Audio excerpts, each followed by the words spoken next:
pakës së fundit. Unë jam Ines dhe unë jam Mami. Dhe sot do të flasim për diçka që përdorim çdo ditë. Por ndoshta nuk e mendoj më shpejt. Po flasim për gjuhën tonë anëtare. Pra, rini me ne, sepse sot kemi diskutime interesante, pyetje rrugë, një lojë tepër interesante dhe disa surpriza të bukura. Na ndiqni. Afromuni këtu. Si lindi ideja e podcastit? Ideja e këtij podcasti lindi sepse në shkollën e shpesh diskutojmë në temave të ndryshme, por ato mendime, fjalë, ide mbeten brenda mureve të shkollës. Dhe ne do të flisim lirisht, si në bankën e fundit, ku idetë vijnë të shumta. Gjuha anëtare, gjuha e bashkëmëson, zakonisht nga familja, është mënyra se si shprehim emocionet, mendimet dhe kulturën tonë. Por në ditët e sotme, gjuha po shkatërrohet nga rrjetet sociale, nga shkurtimet dhe gabimet që ne nuk ndalojmë të rregullojmë. Por pyetja është, apo gabojmë në gjuhën shqipe?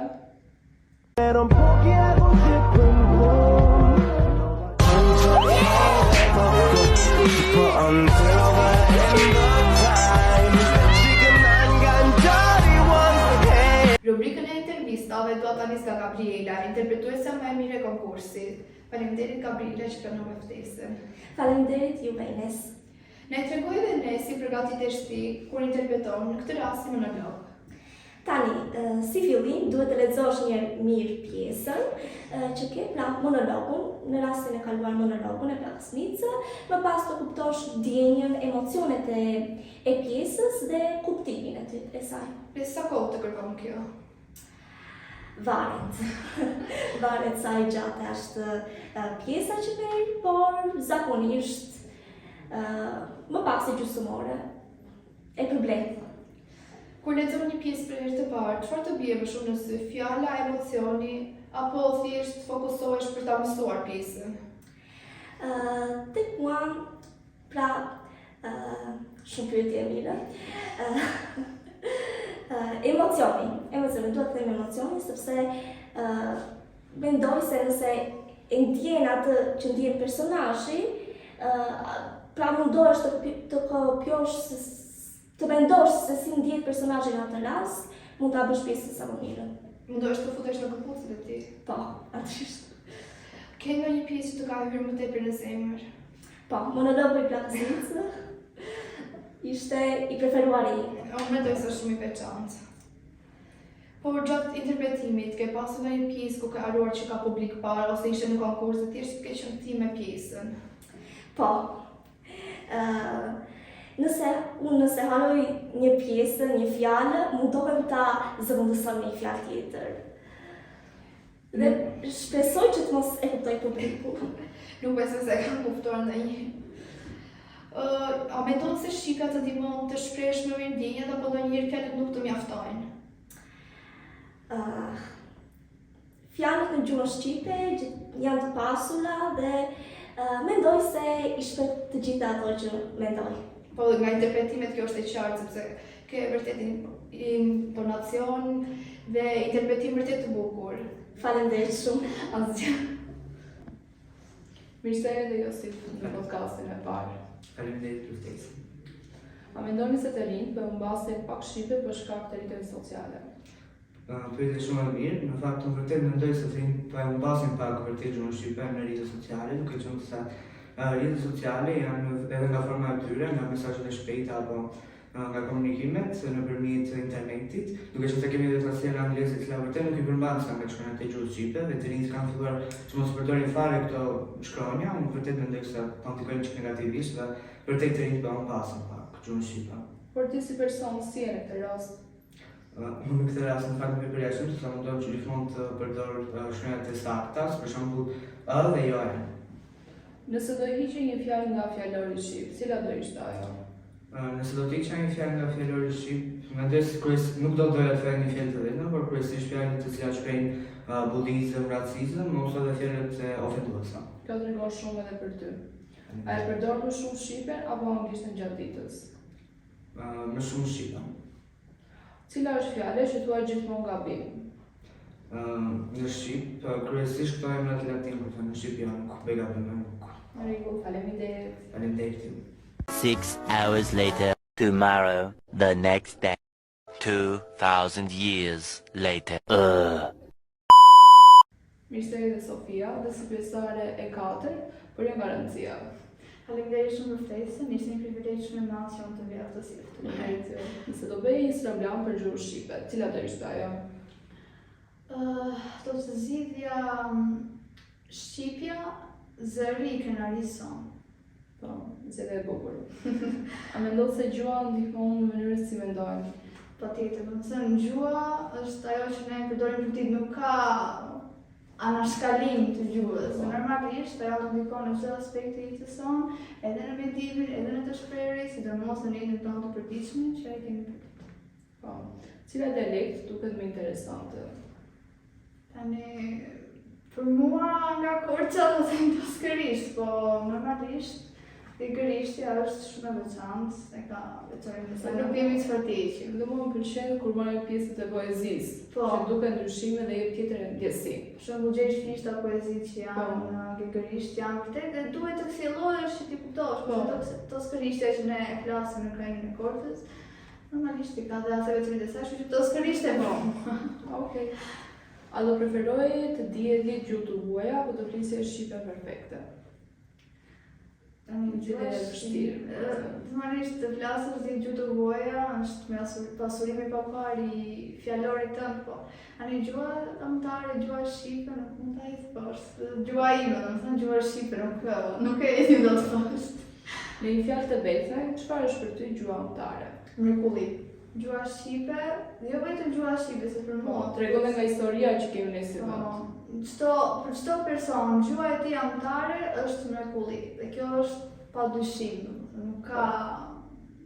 Do doja të flisim bashkë dhe për profesorët që na ndihmuan gjatë kohës të konkursit, të cilët duam të falenderojmë për të kraje në konkurs dhe kohës gjatë për përgatitjen për të.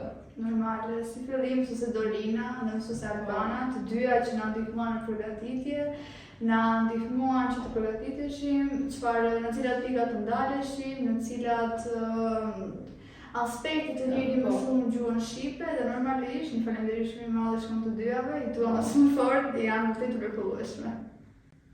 Kemi ndarë të ftuarit tanë në 2 grupe. Le të shohim si do përgjigjen ata. Mirë se vini në rubrikën Pyetje Rufe.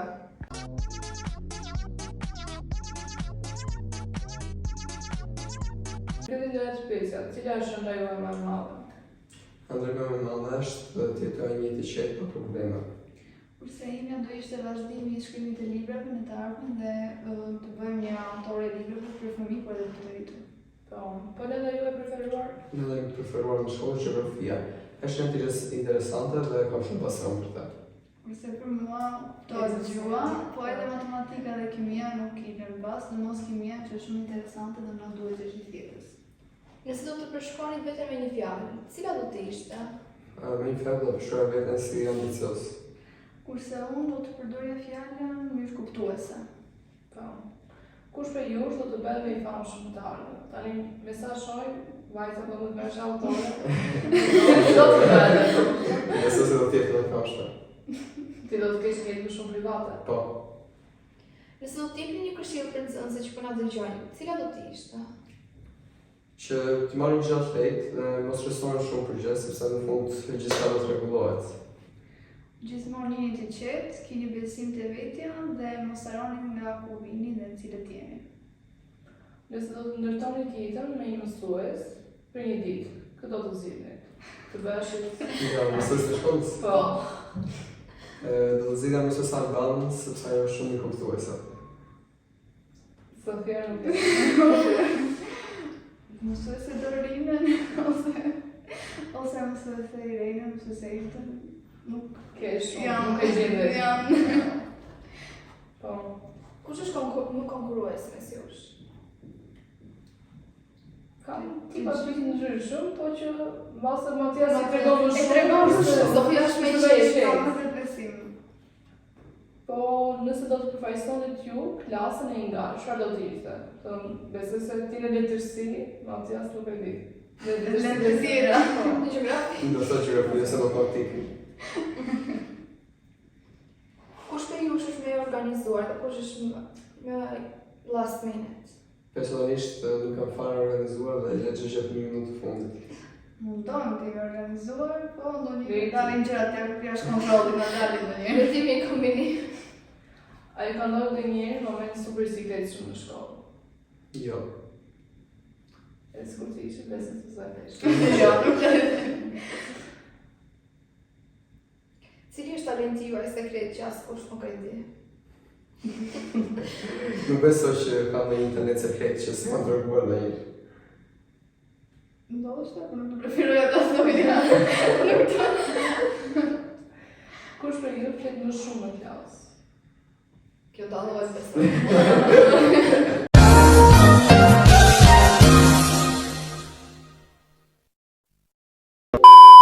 Një fjalë shqipe që të pëlqen më shumë. Mirupafshi. Faleminderit. Po pse? Thjesht më duhet unike, jo diçka që çdo kush do të thoshte. Diçka që njerëzit s'para e thonë shumë do të ditët e sotme. Një fjalë që s'e përdor kur. E pa mundur. Do zgjidhja fjalët që janë këto banale ose vulgare që nuk i përdor. Shqip apo anglisht për të dëgjuar muzikë? Shqip. Të përzier. Libra apo TikTok? Kjo dihet Bëni të drejtë TikTok. libër. Kemi dy persona të Po. punë. Një fjalë që e përdorni çdo ditë. Të lutem. Përshëndetje. Një fjalë që t'i ndon shumë e bukur, por kuptimi jo.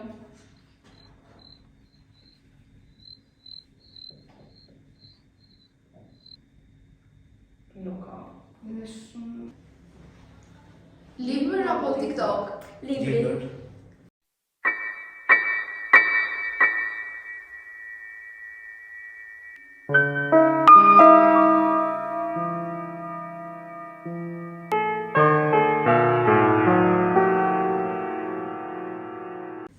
Fjalë e vitë shqipe apo shkurtimet moderne? Fjalë e vitë shqipe. Fjalë e vitë shqipe. Poezi apo rap? Poezi. Poezi. Letra apo mesazhe? Letër. Letër. Shqip standarde apo dialekt? Shqipe standard. Standarde.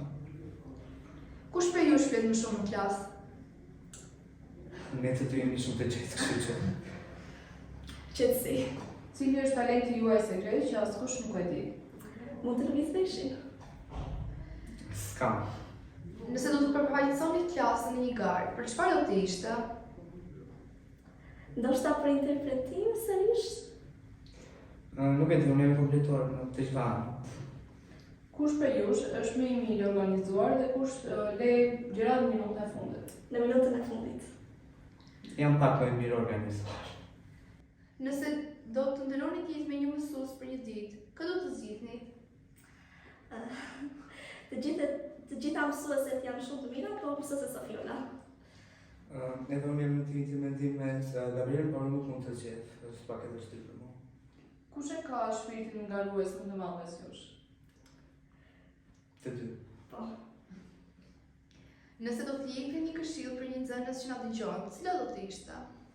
Puna fort dhe qëllimi yt do të bëhet realitet. Po, vetëm të punojmë dhe të mësojmë dhe të arrijmë gjithçka që duam ne të gjitha ëndrat tona. Kush për jush do bëhet më i famshëm në të ardhmen dhe pse? Unë mendoj se do bëhet Gabriela, sepse nuk është se kam ndonjë ide që mendoj se do bëhet më i famshëm. Faleminderit. Nëse do të përshkruani veten me një fjalë, cila do të ishte? E vështirë.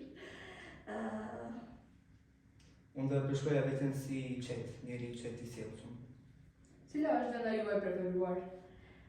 Anglishtja. Unë kam disa, më pëlqejnë shkrencat shkencore, por edhe anglisht e lexuar.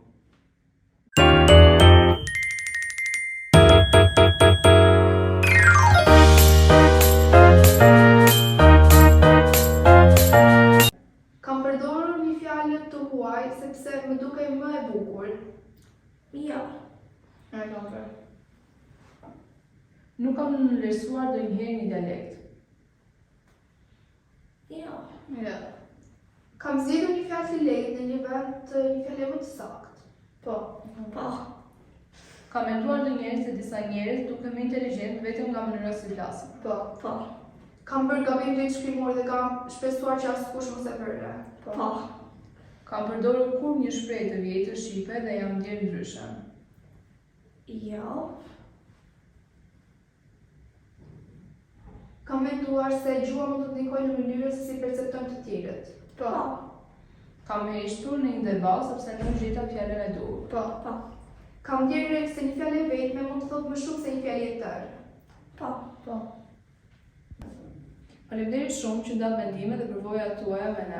Ishte kënaqësi të kishim pjesë e bankës së fundit. Gjatë muajit të vazhdim, në shkollë do të organizohen 7 marsin, episodi 2 i podcastit Banka e Fundit panajiri pranveror. dhe shumë aktivitete të tjera na presin. Ky ishte episodi i parë i podcastit Banka e Fundit. Mos harroni, gjua nuk është vetëm në shkollë, por është gjithçka. Dëgjojmë së shpejti.